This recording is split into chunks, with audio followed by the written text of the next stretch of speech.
Bonjour à toutes et tous, heureuse de vous accueillir pour cette dernière conférence du mois des droits des femmes co-organisée avec la Mutualité française Bourgogne-Franche-Comté, la ville de Dijon, MGEN Mutel et des associations Les Entrepreneuses Heureuses et Elle à Dijon. Nous avons le plaisir d'accueillir pour cette dernière conférence du mois des droits des femmes Madame Elisabeth Moreno, ministre Égalité Hommes-Femmes.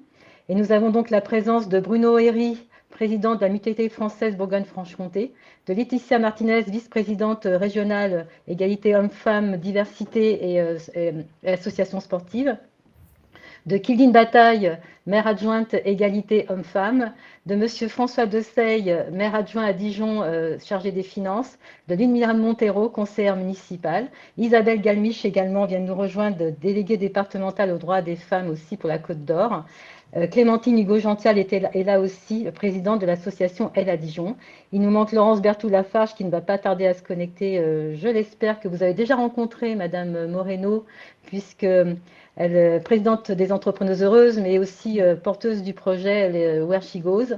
Donc voilà, nous avons le plaisir de vous accueillir et de vous écouter maintenant. Merci infiniment, Madame la Ministre, d'être là parmi nous aujourd'hui. Merci beaucoup, Madame.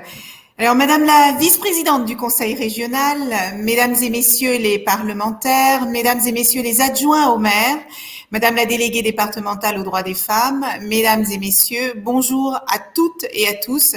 Je me réjouis évidemment d'être à vos côtés aujourd'hui, même virtuellement, pour clôturer votre cycle de conférences participatives dans le cadre du mois de l'égalité entre les femmes et les hommes. L'égalité n'est pas innée pour les femmes, c'est un acquis. Et ça reste encore un long combat parce que malgré les progrès qui ont été accomplis par des personnalités illustres comme Simone Veil, comme Gisèle Halimi ou Simone de Beauvoir, eh bien l'actualité démontre qu'il reste encore beaucoup à faire pour parvenir à une égalité réelle entre les femmes et les hommes.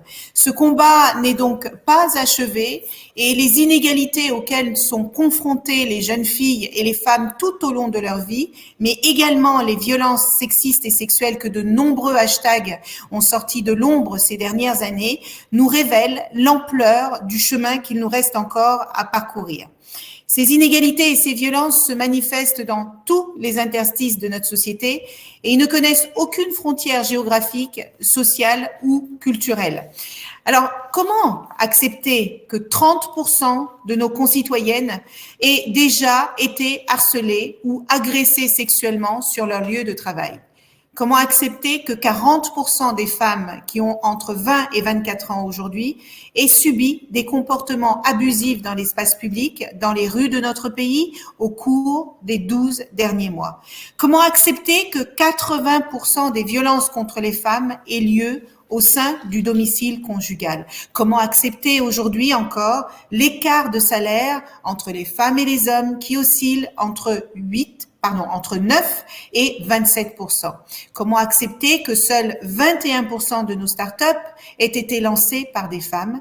Comment accepter que 12 entreprises du CAC 40 ne comptent aucune femme au sein de leurs plus hautes instances de direction? Comment accepter enfin que les femmes occupent les métiers en première ligne sur le front du combat contre la crise sanitaire et qu'elles en soient aussi les premières victimes? Ce sont des métiers qui sont souvent peu qualifiés, qui sont peu rémunérés et peu valorisés socialement. Et dans ce contexte, le 25 novembre 2017, le président de la République a décidé d'ériger l'égalité entre les femmes et les hommes en grande cause du quinquennat. Et le 25 novembre 2019, à l'issue du Grenelle des violences conjugales qui a mobilisé 15 ministères aux côtés des associations, le Premier ministre annonçait 46 mesures pour lutter contre toutes les formes de violence faites aux femmes. 46 mesures auxquelles s'ajoutaient 10 mesures d'urgence. Et le 25 novembre 2019, notre pays engageait donc un véritable combat culturel pour éradiquer ce fléau des violences. Des violences qui brisent des vies, au sens propre comme au sens figuré. Des violences qui sapent les perspectives d'une vie heureuse pour les personnes qui en sont victimes. Des violences qui sont l'exact contraire de l'ADN de la République dont l'égalité est l'un des ferments et l'un des idéaux. Des violences face auxquelles notre société n'a pas le droit de détourner le regard. Le 25 novembre 2019, le Grenelle des violences conjugales a ainsi jeté une lumière sur ce sujet trop longtemps resté dans l'ombre. Alors, où en sommes-nous aujourd'hui? Eh bien, 100% des 46 mesures du Grenelle sont engagées.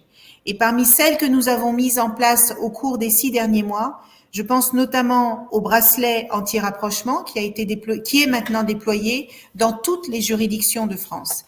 Et il s'agit d'une disposition qui a fait ses preuves en Espagne et que nous concrétisons avec le garde des Sceaux en France.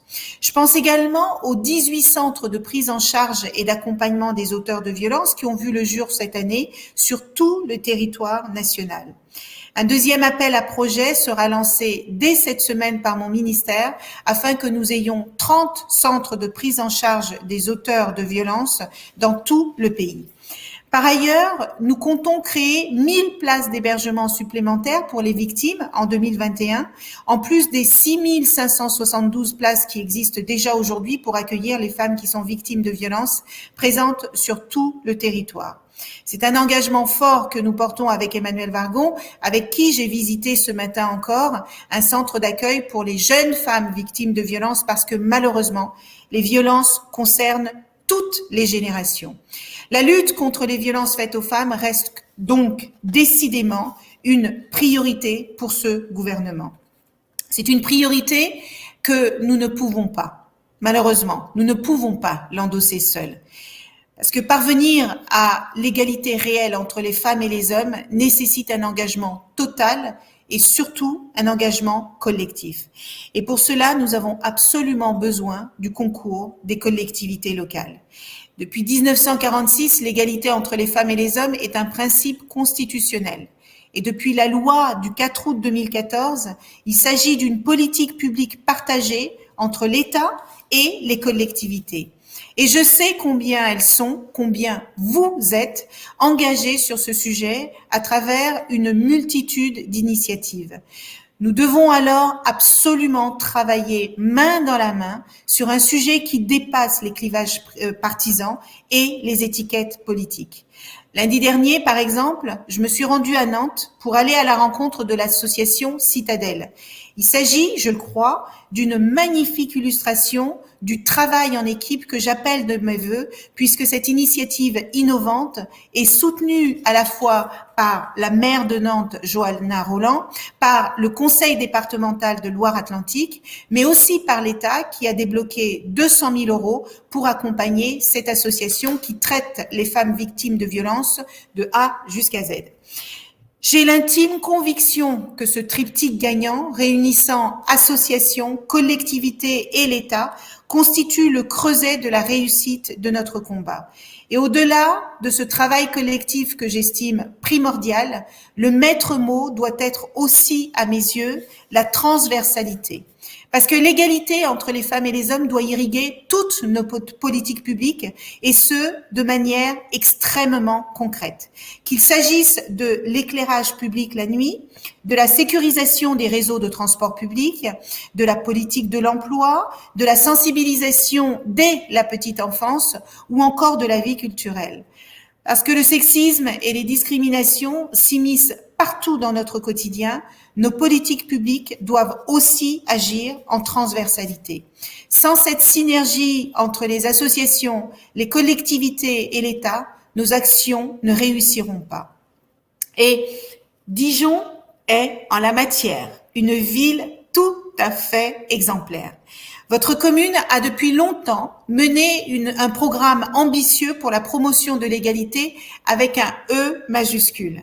Grâce à cet engagement, Dijon fut en 2018 la première collectivité de France à avoir reçu le double label AFNOR Diversité et Égalité Femmes-Hommes. Ce label récompense les efforts engagés par la municipalité depuis de nombreuses années maintenant. Et permettez-moi de vous en féliciter chaleureusement parce que vous êtes un vrai exemple. Je sais l'engagement indéfectible du maire François Rebsamen ainsi que celui de François Patria et de Kidline Bataille qui prendra la parole tout à l'heure, qui en tant qu'adjointe chargée de l'égalité femmes-hommes et de la lutte contre les violences faites aux femmes, mène ce combat au quotidien avec l'ensemble des agents municipaux.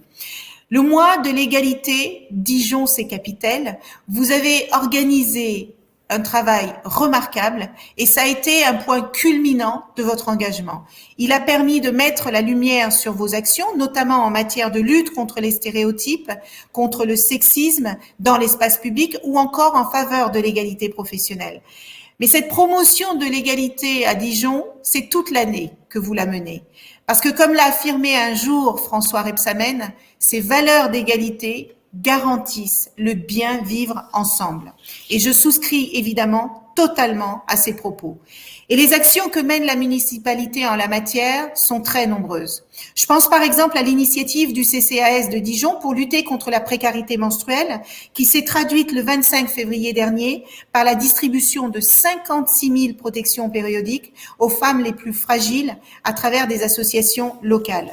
Comme vous le savez, le gouvernement s'est également engagé sur ce tabou qui touche près de 2 millions de femmes en France en débloquant 5 millions d'euros cette année et en permettant la mise à disposition de protections périodiques gratuites dans tous les campus universitaires dès la rentrée scolaire prochaine. Je me réjouis d'observer que des collectivités telles que la vôtre sont aux avant-postes face à cet enjeu de santé publique et de dignité humaine. Enfin, en guise de clin d'œil, permettez-moi de me réjouir que vous ayez décidé d'orner le 18 mars dernier le quartier drapeau maladière de Dijon d'une plaque en l'honneur de Louise Michel. C'est une figure du mouvement féministe au-delà même des frontières de l'Hexagone. Louise Michel n'a jamais délié sa vie de ses engagements et ses écrits, peut-être encore plus, les combats qu'elle a menés jusqu'à son dernier souffle, doivent nous inspirer. Parce que, comme elle l'a écrit dans ses mémoires, la place des femmes dans l'humanité ne doit pas être mendiée, elle doit être prise. Mesdames et messieurs, en conclusion, permettez-moi de vous réitérer mon souhait que collectivités locales, associations et services de l'État travaillent de concert pour éradiquer les violences faites aux femmes et promouvoir l'égalité entre les femmes et les hommes.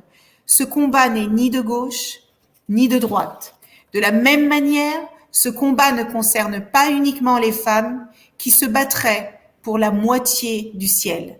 Il concerne toute la société et tous les genres. Il nous concerne tous. C'est un combat collectif qui doit tous nous rassembler. Et je me réjouis que des collectivités telles que les vôtres soient des forces motrices de ce défi culturel que nous menons partout sur le territoire. Merci de donner l'exemple et de montrer que quand on veut, on peut. Merci beaucoup.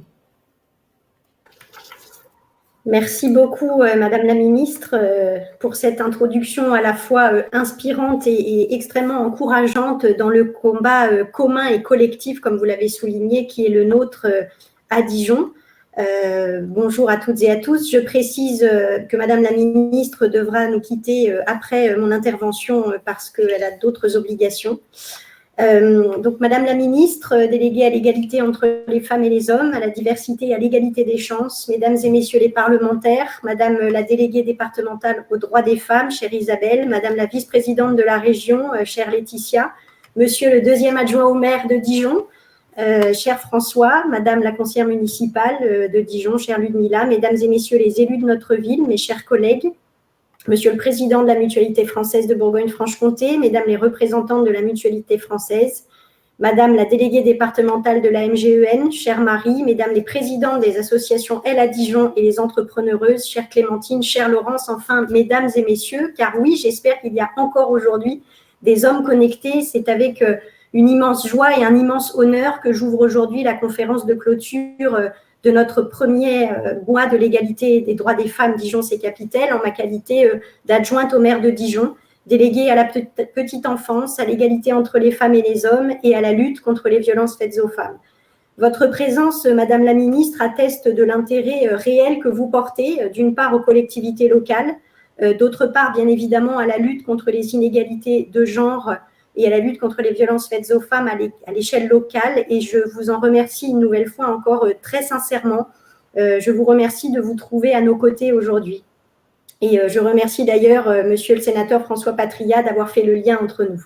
Cette conférence, comme les 10 conférences qui se sont déroulées depuis le 1er mars et qui se poursuivront sous d'autres formats tout au long de l'année, a été co-construite avec la Mutualité française et la MGEN, les associations que j'ai citées, Elle à Dijon et les entrepreneureuses, et avec mes collègues élus Ludmila Montero et Stéphanie Vachereau. Je tiens ici à remercier très chaleureusement toutes ces femmes remarquablement engagées dans notre ville qui ont accepté de m'accompagner dans ce projet, je vais le dire un peu fou, car dans des délais très serrés, avec des moyens très limités et dans un contexte sanitaire et social bien complexe que nous vivons toutes et tous depuis plus d'1 an. Donc, merci chaleureusement à elles.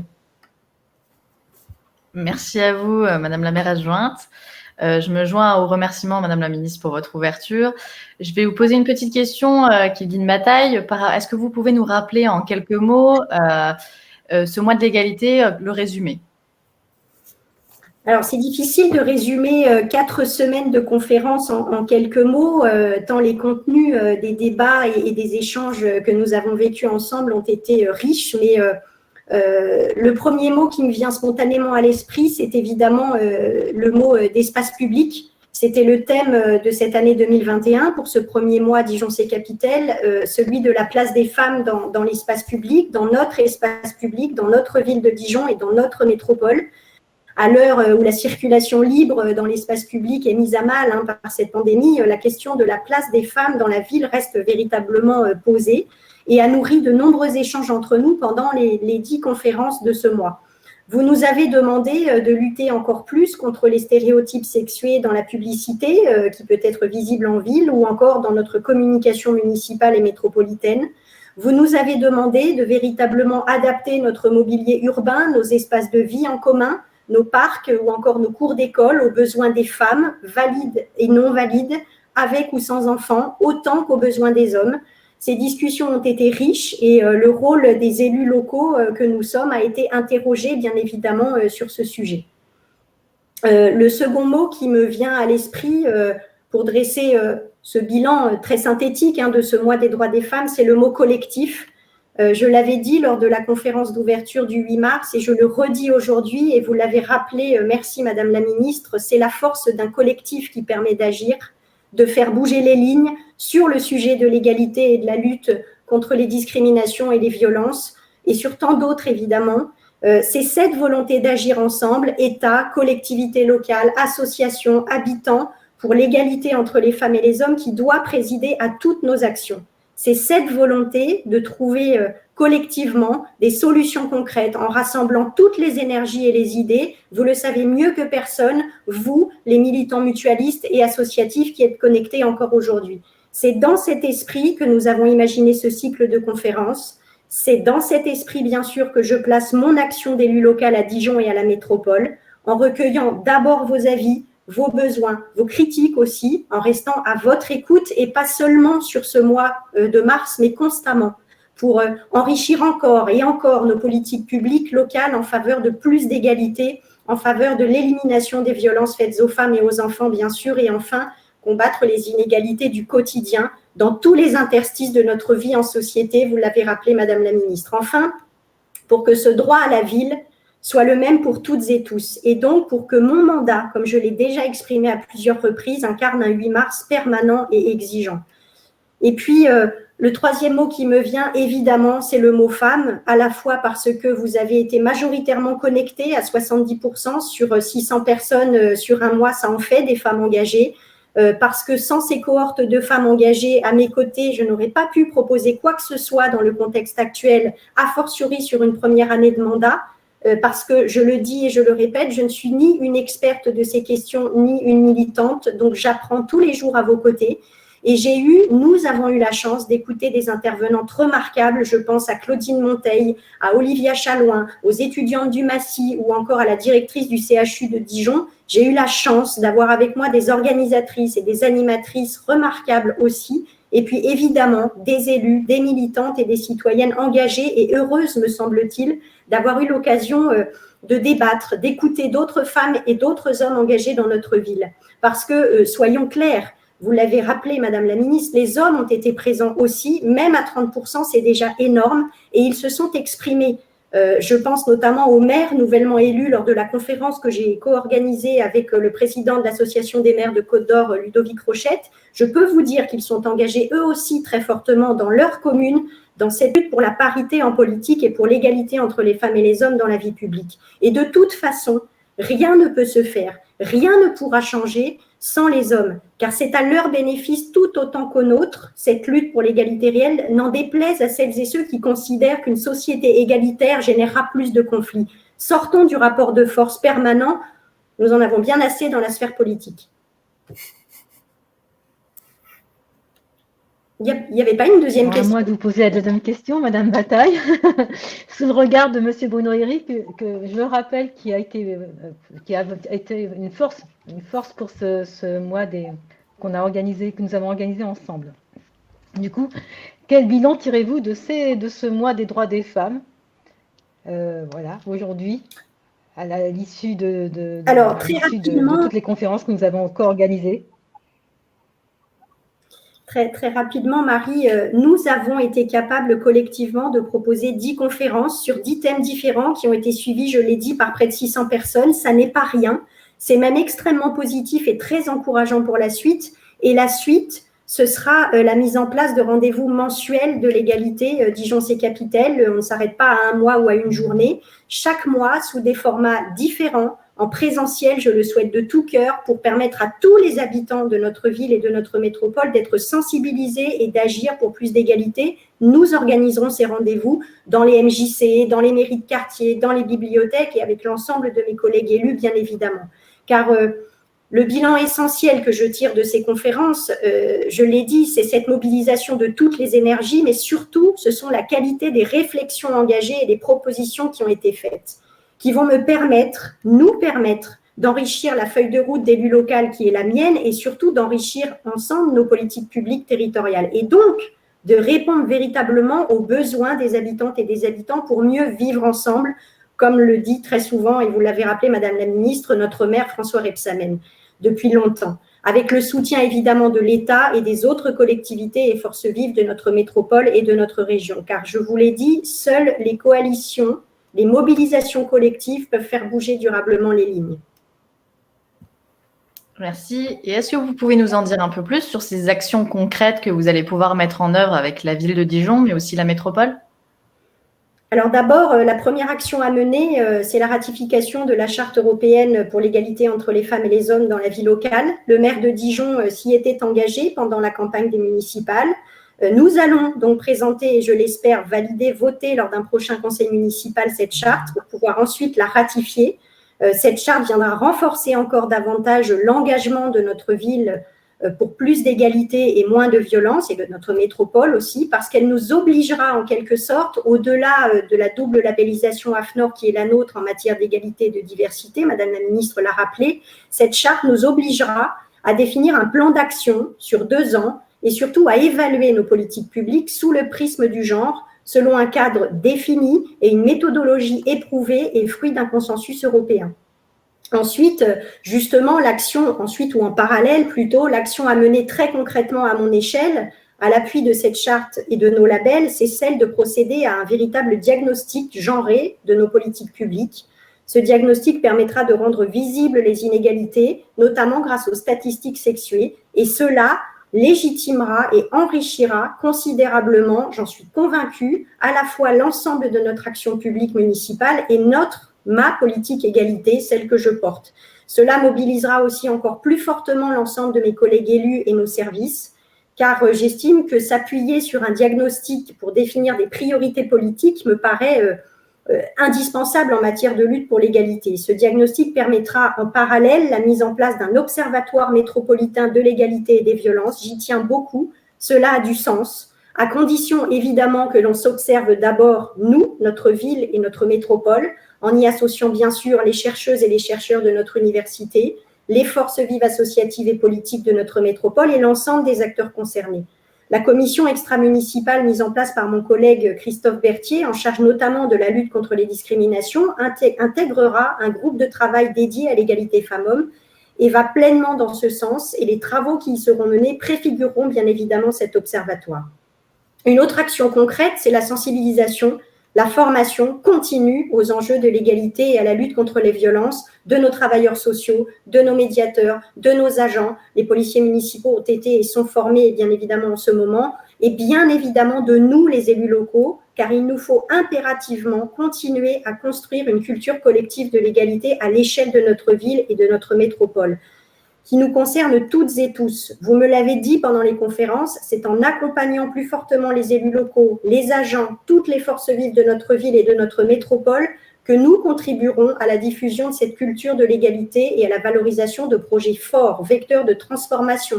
J'ai parlé du diagnostic sensible au genre de nos politiques publiques, mais je peux aussi parler devant l'adjoint aux finances de notre ville, cher François, d'un budget également sensible au genre, à la fois des budgets intégrés dans chacune des délégations et services de notre ville, mais aussi d'un budget spécifique à ma délégation, à l'égalité, pour mener des actions justement de sensibilisation, de formation, mais aussi de communication publique, comme celles qui ont été proposées au cours des conférences pour visibiliser encore et encore les femmes remarquablement engagées dans notre ville, qu'elles soient mortes ou vivantes d'ailleurs, sportives, artistes, militantes, et que sais-je, des héroïnes du quotidien, ou encore pour faire de la prévention sur le harcèlement dans les transports publics. Une campagne de communication va être lancée très bientôt en collaboration avec l'État. Enfin, une des actions concrètes qui a été discutée au cours de nos débats, c'est la question d'un projet d'espace dédié aux femmes et aux enfants victimes de violences. Un espace au sein du futur pôle santé est en cours de discussion, fruit d'un partenariat étroit entre la Mutualité française et le CHU de Dijon-Bourgogne, dans le sud de l'agglomération dijonnaise, qui pourrait venir compléter, bien évidemment, l'action déjà menée par nos associations au quotidien auprès de ces femmes et de ces enfants, et qui intégrera leurs actions, bien sûr, sous forme de permanence. Je pense notamment au planning familial qui s'est installé à Longwy tout récemment et qui pourrait proposer des permanences à Dijon, comme d'autres acteurs, nous en discutons en ce moment. Ce projet est en cours de discussion, je l'ai dit, j'y tiens particulièrement, tout comme ma collègue Françoise Tenenbaum qui a initié les échanges il y a plus d'1 an maintenant et que je remercie.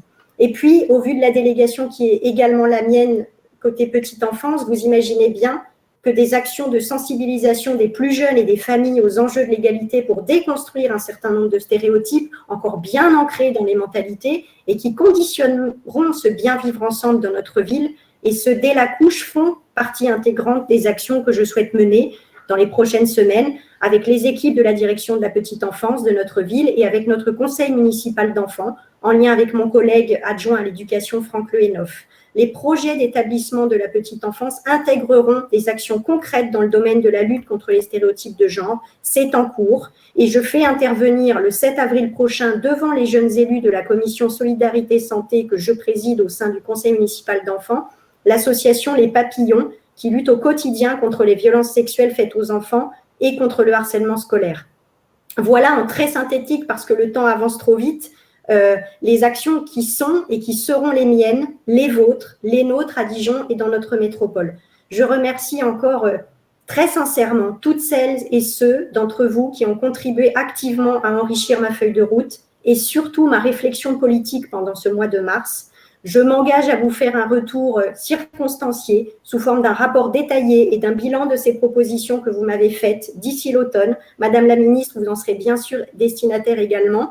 Et puis chaque année, je m'engage à vous réunir, je l'espère sous un format plus convivial, pour faire le point sur les avancées concrètes et les ajustements à opérer ensemble. La responsabilité collective qui est la nôtre, je le redis ici, consiste à continuer à lutter de toutes nos forces et au quotidien contre les violences sexistes et sexuelles dans notre ville. Elle consiste à donner encore plus de visibilité aux filles et aux femmes dans notre espace public. Mais sans vous, femmes et hommes de notre ville, rien n'est possible, rien ne le sera jamais. Je crois que je dois laisser la parole maintenant au président de la mutualité Bruno Herry et à Marie, c'est ça ? Madame la maire adjointe, si vous me permettez de prendre rapidement la parole, parce que malheureusement, je dois vous quitter, mais au vu des démarrages des débats, je vous assure que j'aurais aimé rester pour entendre la suite. Mais avant de partir, je voudrais vous dire 2-3 mots. La première, c'est que votre enthousiasme et votre détermination font vraiment chaud au cœur. Et je veux vous remercier parce que c'est le genre d'engagement dont nous avons besoin pour faire avancer cette juste cause. Et puis, je veux remercier les hommes alliés dont vous avez parlé tout à l'heure, parce que je suis d'accord avec vous. Cette bataille ne doit pas être une bataille des sexes, elle doit être une bataille pour l'égalité et pour la justice sociale. Et je veux remercier Monsieur Herry, que je vois, ainsi que Monsieur Desailles, de votre présence aux côtés de Madame la maire adjointe pour faire avancer ces différents sujets.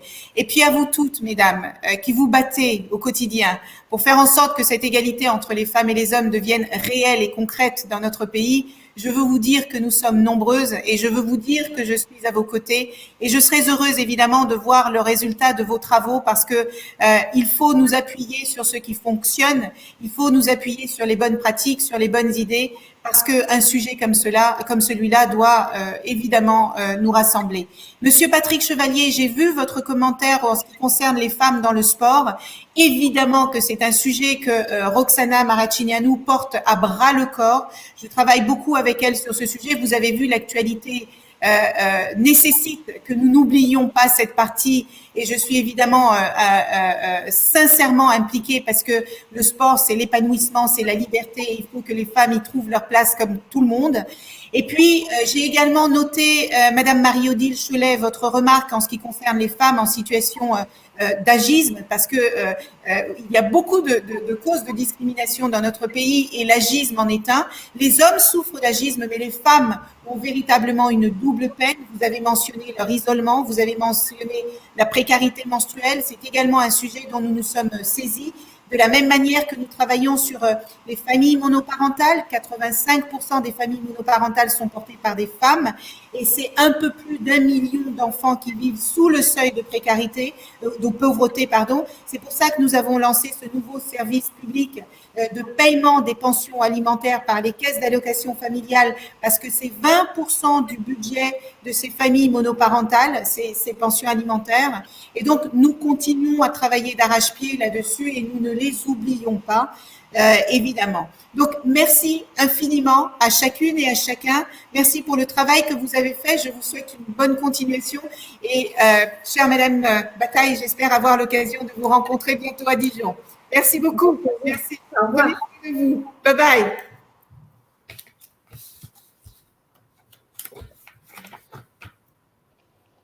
Monsieur Herry, on vous laisse la parole. Merci beaucoup, Marie. Je vais me joindre bien évidemment au remerciement qu'a déjà fait avant moi Mme Kildine Bataille concernant tous les participants. Et j'en profite sincèrement, Mme Bataille, pour vous féliciter. Vous avez pu entendre la ministre, mais je veux dire, avec un regard régional, félicitations pour votre programme. Et il est évident que la mutualité, je veux dire, continuera aussi son bout de chemin dans ce sens. Et vous l'avez bien compris, c'est donc avec beaucoup de plaisir, mais également de conviction, que la mutualité française Bourgogne-Franche-Comté s'est associée tout au long de ce mois de mars à cette programmation de webconférences qui ont été organisées en partenariat avec la ville de Dijon, la ville de Longwy, la Mutuelle Générale de l'Éducation nationale, Elle à Dijon, les entrepreneureuses, les étudiants également en master stratégie de communication internationale, sans oublier bien évidemment le réseau Mutel. Ces webconférences nous ont une fois de plus permis de mesurer le chemin qui reste encore à parcourir pour affirmer pleinement les droits des femmes, mais également leur participation au processus politique et économique. Je ne reviendrai pas sur le bilan que nous avons dressé et les perspectives que je partage bien évidemment pleinement. La mutualité française et ses mutuelles sont une des composantes historiques de l'économie sociale et solidaire.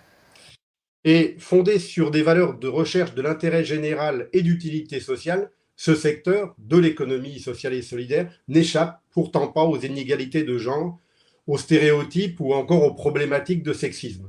En effet, la majorité des salariés qui y travaillent sont des femmes, 69% au niveau de l'ESS 76% en ce qui concerne le salariat au niveau de la mutualité. Pour autant, et conformément à ce que traduisent les chiffres nationaux, elles subissent de plein fouet la précarité. 41% des femmes qui travaillent dans les entreprises ESS sont à temps partiel. Elles subissent également les inégalités salariales avec 16,8% d'écart de salaire. Elles sont aussi moins présentes que les hommes dans les postes d'encadrement et les instances de représentation. Quelques chiffres, 45% sont administratrices seulement, et on tombe au chiffre de 37% pour les postes de présidente. Alors oui, comme nous avons pu le voir tout au long de ce mois de mars, il y a eu bien évidemment des avancées majeures, avancées législatives, mais j'allais dire également et principalement grâce à des femmes inspirantes, engagées. Alors il ne faut pas baisser la garde et bien évidemment rester vigilant sur l'impérieuse nécessité de la parité. C'est un atout de justice sociale qui ne doit pas et ne peut pas être mis au second plan dans ces temps troublés par la crise sanitaire et économique que nous traversons, comme le souligne d'ailleurs l'avis qui a été rendu au Conseil économique, social et environnemental, avis rendu sous le titre « Crise sanitaire et inégalité de genre ». C'est pourquoi la Mutualité française a, et sans hésitation bien sûr, accepté l'invitation d'Olivia Grégoire, secrétaire d'État auprès du ministre de l'économie sociale solidaire et responsable, qui s'est engagé le 8 mars dernier pour plus d'égalité entre les femmes et les hommes sur le champ de l'économie sociale et solidaire. Ces travaux vont se dérouler tout au long de l'année et ils porteront bien évidemment sur la parité dans les instances de gouvernance, mais également la lutte contre les stéréotypes ou encore l'égalité dans les carrières. Ces derniers se baseront sur l'inspiration, l'engagement, la formation, mais également sur l'entrepreneuriat. Dominique Joseph, qui est secrétaire générale de la Mutualité française, mais également présidente de Mutel, le réseau des femmes engagées en mutualité, est l'une de ces 5 ambassadrices choisies pour mener ce combat commun et faire bouger les lignes. J'allais dire en termes de conclusion, passons enfin de l'égalité de droit telle qu'elle s'inscrit maintenant dans les textes législatifs, dans la loi, passons donc d'une égalité de droit à une égalité réelle et œuvrons ensemble dans le développement d'une société à la fois plus juste, mais également inclusive et durable. Je vous remercie de votre attention. Merci Bruno. Monsieur François Dessay. Oui, merci, merci la parole. Eh bien, écoutez, je tiens d'abord à excuser le maire François Rebsamen qui n'a pas pu se rendre disponible aujourd'hui. Je suis très heureux de le représenter et je tiens vraiment à remercier les partis, mais la ministre, Madame Elisabeth Moreno, qui a tenu des propos très forts sur Dijon et sur l'action dijonnaise, et je l'en remercie. Et c'est un honneur vraiment qu'elle soit venue conclure ce cycle de conférences. C'est à la fois une fierté et un engagement qui nous incombe aujourd'hui de faire que l'égalité entre les femmes et les hommes, ainsi que la lutte contre les violences, soit un combat du quotidien dans nos vies, à la fois d'élus, mais aussi de citoyens. Je tiens à remercier aussi Kildine Bataille, qui est une élue qui bosse énormément. Et ça, on peut s'en féliciter. En tout cas, je la félicite pour tout ce qu'elle fait. En coopération avec la Mutualité française, vous pouvez organiser quelque chose de formidable. Merci le président, Bruno Elie. Je tiens aussi à remercier Marie-Thérèse Pugliese, qui a fait un formidable travail également à tes côtés. Les élus, ils se reconnaîtront. Je pense à Ludmila, Laetitia Martinez aussi, qui souvent participé, et je la remercie. Stéphanie Vachereau, je vois Marie-Odile Chollet aussi, qui me met des témoignages sur le côté. En tout cas, merci à tous les élus, ils se reconnaîtront. Et un grand merci aussi aux chercheurs, Clémentine Jean-Pierre, qui ont participé à ces différentes conférences. J'en oublie, excusez-moi. La ministre, Kildine l'a rappelé également, vous l'avez rappelé tous les deux, à Dijon, la ville, le CCAS et les métropoles ont été doublement labellisés par la FNOR en juin 2018 et c'est une première en France. Après l'obtention du label diversité, nous avons obtenu le label égalité professionnelle femmes-hommes. C'est le fruit d'un travail collectif accompli depuis de nombreuses années en matière de promotion de la diversité, de l'égalité professionnelle, de la lutte contre les discriminations, tant en interne qu'en externe. et leur revoyure l'année prochaine nous permettra aussi d'approfondir et d'améliorer nos pratiques. Dans ce mandat, François Rebsamen a voulu mettre en avant l'égalité femmes-hommes en nommant Kildin à une délégation égalité femmes-hommes. On aurait presque pu l'appeler, on en avait discuté avec Kildin, une délégation à la Delphité, car finalement, c'est un nom que beaucoup de monde connaît, c'est vrai, mais c'est un beau nom qui englobe à la fois la sororité et la fraternité, et ça résume tout à fait Kildin et son action et sa volonté. Très prochainement, Kildin l'a dit, mais notre municipalité va signer la charte européenne pour l'égalité entre les femmes et les hommes dans la vie locale, conçue par le Conseil des communes et des régions d'Europe, le CCRE, et c'était un engagement programmatique que, bien sûr, nous allons respecter, que François Rebsamen nous fera respecter, j'en suis certain.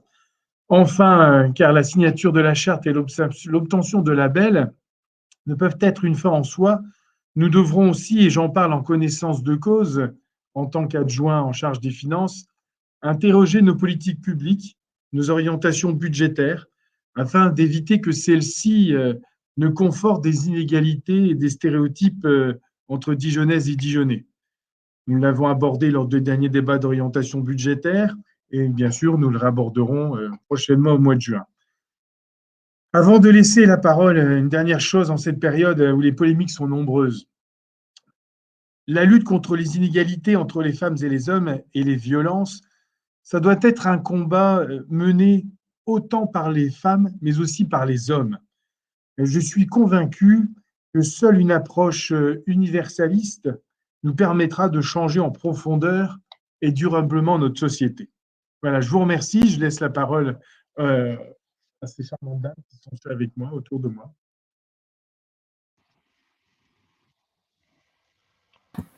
Merci François. Laetitia Martinez, c'est à vous, si vous le voulez bien. Merci, merci beaucoup. Bonjour à toutes et toutes.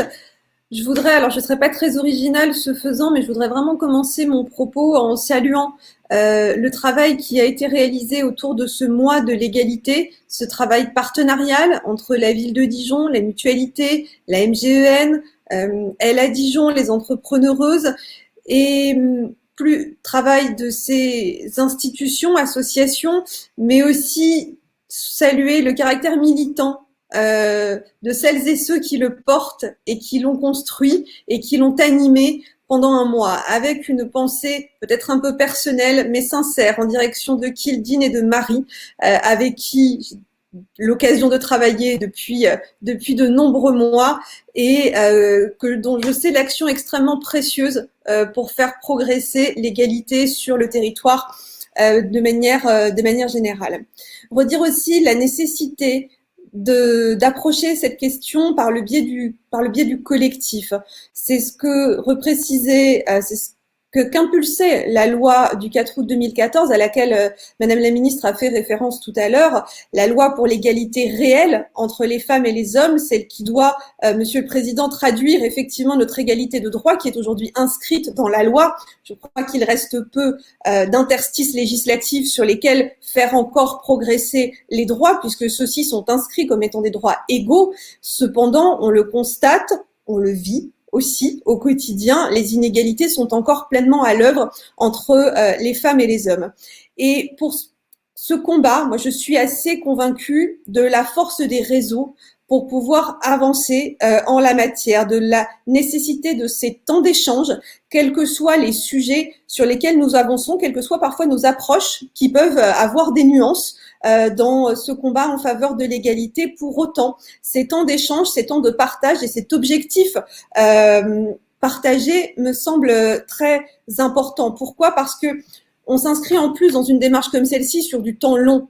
Il ne s'agit pas de mettre en place une action, de se dire on a coché une case, on est content, on a fait quelque chose en faveur de l'égalité entre les femmes et les hommes, on a promu des femmes, on les a mises en valeur, on a organisé une conférence, très bien, dont acte. Mais on est vraiment dans une démarche qui s'inscrit sur le temps long, parce que l'objectif, il est bien de déconstruire nos représentations inconscientes, collectives, qui sont profondément ancrées en nous, qu'on soit ou qu'on soit pas sensibilisé à la question. C'est-à-dire que à titre personnel, pour travailler depuis longtemps ces questions-là, il m'arrive encore de me surprendre à avoir moi-même des stéréotypes, alors que j'ai chaussé les lunettes de genre depuis quelques années déjà. Et vraiment, la question des stéréotypes et du sexisme, elle est pour moi centrale, parce que c'est là la base, l'origine de tout un continuum. C'est parce qu'il y existe des stéréotypes que se créent des inégalités, que, in fine, quand on va tout au bout du continuum, se mettent en place des violences faites à l'égard des femmes. Donc, je crois que quand on porte ensemble, et je sais que c'est le cas de l'ensemble des personnes qui sont là et de nombreuses personnes, la volonté d'une société plus juste, d'une société où le sexe ne restreint pas le champ des possibles, le genre ne restreint pas le champ des possibles, parce qu'aujourd'hui, c'est concrètement ce qui se passe pour les hommes, pour les femmes, mais pour les hommes aussi, quand on regarde notamment les carrières du social et du médico-social. Donc vraiment, cette mobilisation collective, elle est nécessaire, et je dirais qu'elle l'est encore plus aujourd'hui, au travers de la crise que nous traversons, de ses conséquences sociales et économiques. On voit bien, attention à ne pas éloigner les femmes du marché du travail, attention à ne pas mettre de côté toutes les prises de conscience qui ont pu émerger au début du premier confinement, et notamment la valorisation des femmes qui étaient en première ligne, des soignantes, bien évidemment, mais aussi des hôtesses de caisse qui sont toujours, encore aujourd'hui, en première ligne au quotidien pour nous permettre d'avoir accès au commerce de première nécessité. Donc tout ça ne doit pas retomber dans l'oubli. Je crois que leurs conditions de travail et les conditions de travail des femmes de manière générale, puisque on constate bien souvent que les métiers qui sont majoritairement occupés par des femmes ont des salaires qui, en moyenne, sont plus bas que d'autres métiers qui sont majoritairement occupés par les hommes. Donc, il est important de garder cet élément-là en tête, et surtout de faire en sorte que les questions économiques et les enjeux économiques qui sont aussi devant nos entreprises, et que nous ne devons pas négliger, ne mettent pas de côté les engagements qui avaient d'ores et déjà été pris sur la question de la place des femmes en leur sein. Je voudrais souligner 3 points et j'essaie d'être le plus synthétique possible. C'est le sujet qui a été évoqué tout précédemment par Kildin dans les perspectives de travail, et notamment la mise en place d'un diagnostic genré au sein de la ville de Dijon. Je sais que cela a l'air anecdotique, mais c'est essentiel, c'est véritablement essentiel. Ça fait 4 ans maintenant que j'ai l'occasion de présenter le rapport de situation de la région sur l'égalité entre les femmes et les hommes. On a mis 4 ans pour collecter des données qui sont stabilisées et qui vont nous permettre de pouvoir évaluer correctement à la fois les situations, mais aussi les actions que nous mettons en œuvre. Nous en avons profondément besoin. Cela a d'ailleurs été souligné aussi par le rapport du CESE qui nous a été présenté vendredi matin. Cet élément-là, il est extrêmement important. On a besoin de matière pour pouvoir travailler ce sujet-là. Et à ce titre, je voudrais remercier le travail du Césaire que la région a sollicité pour travailler sur 2 problématiques. D'une part, la monoparentalité, et d'autre part, l'isolement des femmes sur notre région. Donc, un premier rapport nous a été rendu sur la monoparentalité, et le travail sur l'isolement est en cours, qui sont autant de matières extrêmement précieuses pour mieux appréhender la situation des femmes en Bourgogne-Franche-Comté. Le deuxième point sur lequel je souhaitais insister, c'est la pertinence de la question de la place des femmes dans l'espace public. Certes, bien évidemment, je suis aussi élue municipale, la question de la place des femmes dans la ville, la manière dont elles se déplacent à l'intérieur de nos villes, parfois les stratégies de contournement qui sont à l'œuvre, on en a bien conscience, doivent nous préoccuper très profondément. La place des femmes dans l'espace public, c'est aussi la place des femmes dans nos équipements. Et moi qui suis vice-présidente au sport, je voudrais souligner particulièrement l'importance de la question des équipements sportifs.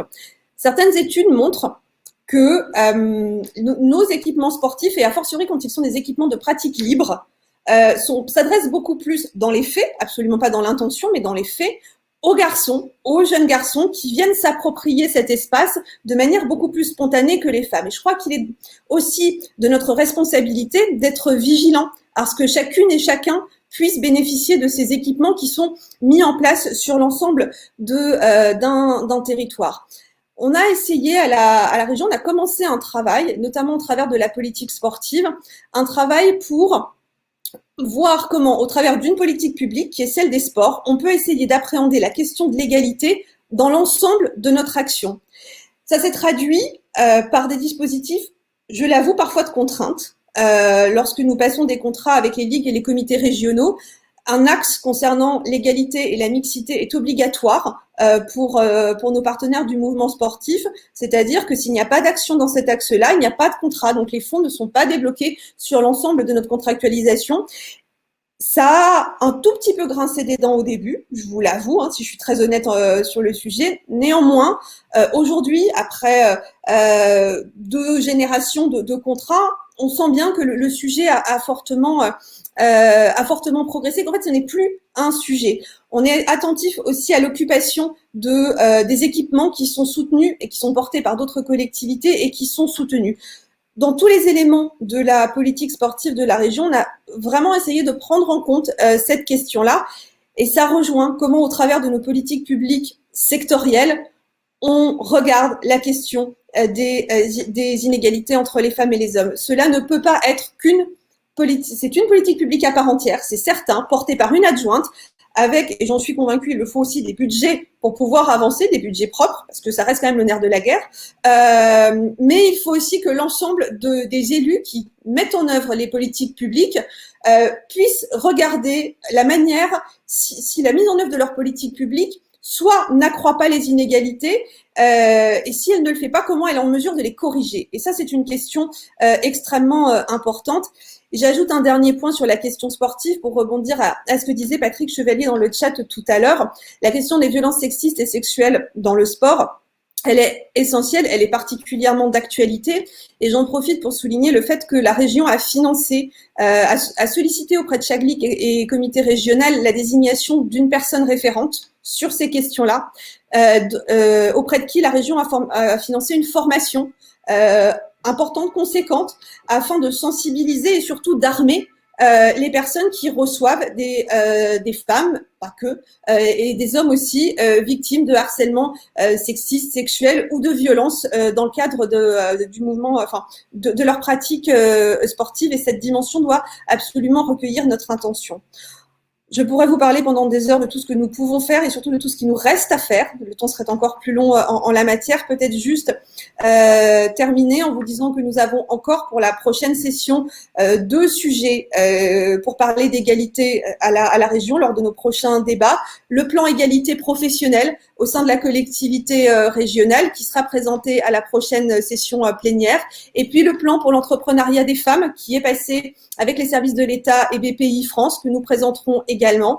Et dès le dernier point, n'hésitez pas à regarder les réseaux sociaux toutes les semaines au cours du printemps parce que cette année, pour le printemps de l'égalité, comme il a fallu aussi nous renouveler en termes de manière de communiquer au regard des conditions sanitaires, nous avons décidé de mettre en avant une femme au parcours atypique, exemplaire, sur l'ensemble de la Bourgogne-Franche-Comté, sous la campagne, sous le mot d'ordre « Elles font la Bourgogne-Franche-Comté ». Donc, n'hésitez pas à relayer et à aller voir ces parcours assez exemplaires. Encore une fois, merci et bravo pour votre engagement tout au long de ce mois. Et je sais, ce n'est que le début.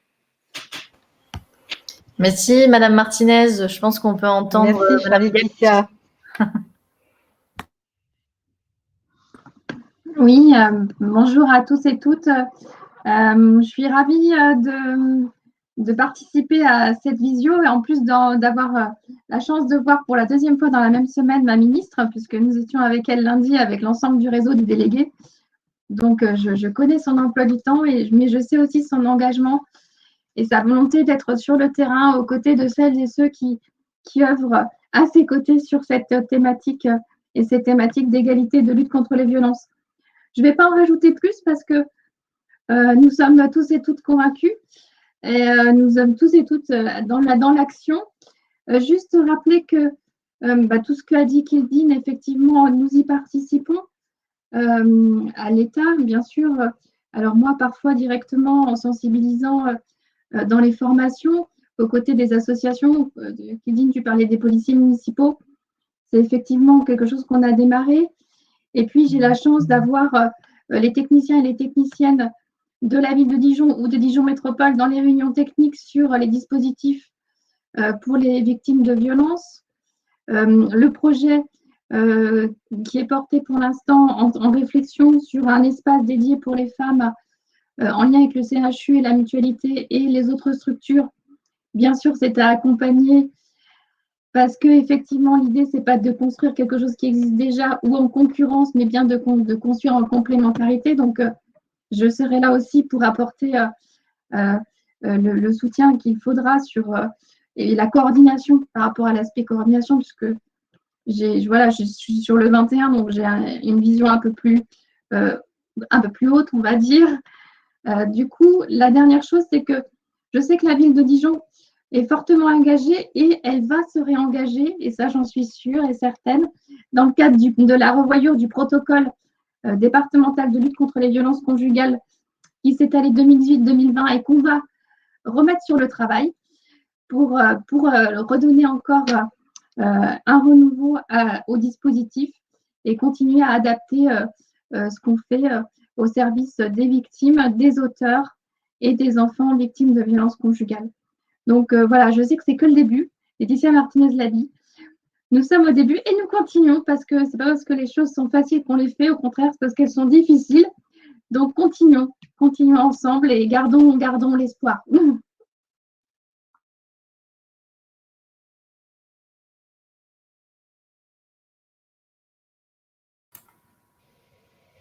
Merci Isabelle. Kildine, le mot de la fin? Oui, alors déjà, redire un immense Alors, merci à… Alors, attendez, le micro. Vous m'entendez? Oui, c'est bon, on t'entend, tu peux y aller. Redire un immense merci et une immense gratitude à vous toutes et tous. Je vois Clémentine Hugol-Gential, je vois Laurence. Bon, elles ne souhaitaient pas forcément s'exprimer, mais elles peuvent le faire si elles le souhaitent. En tout cas, voilà, ça n'est que le début d'une longue et belle histoire. Ça, c'est certain. Et puis, merci évidemment Isabelle pour vos propos aussi qui confortent ceux de la ministre et les miens sur l'agir ensemble. Merci François et Bruno et bien sûr merci à Laetitia pour le rappel fait par rapport aux besoins indispensables de données genrées dans nos collectivités, de décisions parfois contraintes, mais voilà, c'est comme ça qu'on avance. Le chemin vers l'égalité, il est vers l'égalité réelle, il est très long, trop long, cela a été dit, il est semé d'embûches. Évidemment, comme l'a dit la première adjointe Nathalie Konders le 8 mars lors de l'ouverture de ce mois de l'égalité, quand on n'avance pas sur le chemin de l'égalité, on recule. La crise le montre crûment. Donc ce combat, j'estime qu'il sera gagné le jour où on n'aura plus besoin d'élus comme moi ou comme nous, délégués à l'égalité entre les femmes et les hommes et à la lutte contre les violences faites aux femmes. Malheureusement, ce n'est pas pour demain, a priori. Donc voilà, quoi qu'il en soit, je vous remercie toutes et tous du fond du cœur pour votre présence aujourd'hui et sur ce mois, pour l'ensemble de vos contributions. Et je me permets de vous conseiller une revue nouvelle qui s'appelle La Déferlante, qui présente dans son premier numéro ce mois-ci un article de l'écrivaine et dramaturge Alice Zéniter qui s'intitule « Désirer, s'affranchir et bondir vers le soleil » et qui revient sur le destin d'une écrivaine afro-américaine qui s'appelle Zora Neale Hurston, j'ai une très mauvaise prononciation américaine, disparue dans les années 60 et qui a longtemps été ignorée en France. C'est un texte magnifique qui redit combien il faut rien lâcher. Donc ne lâchons rien, je vous dis à très bientôt sur ce chemin de l'égalité dans notre ville et dans notre région et je vous souhaite une très très belle après-midi. Et merci encore à toutes et à tous. Juste un petit mot, Kildine, je voulais juste remercier, avant de finir, la directrice de la mutualité française Bourgogne-Franche-Comté, Sandy Radel, et ses collaboratrices Sabrina Joly et Cindy Pézin, parce que sans elles, nous n'aurions pas pu mener non plus toutes ces conférences. Elles ne sont pas visibles parce qu'on n'a pas suffisamment d'espace sur l'écran, mais en tout cas, le cœur y est. Merci qu'elles sont là et on les embrasse. Merci beaucoup. Voilà, n'oubliez pas que ce n'est pas une fin, ce n'est qu'un début. À très bientôt. Merci beaucoup. Au revoir.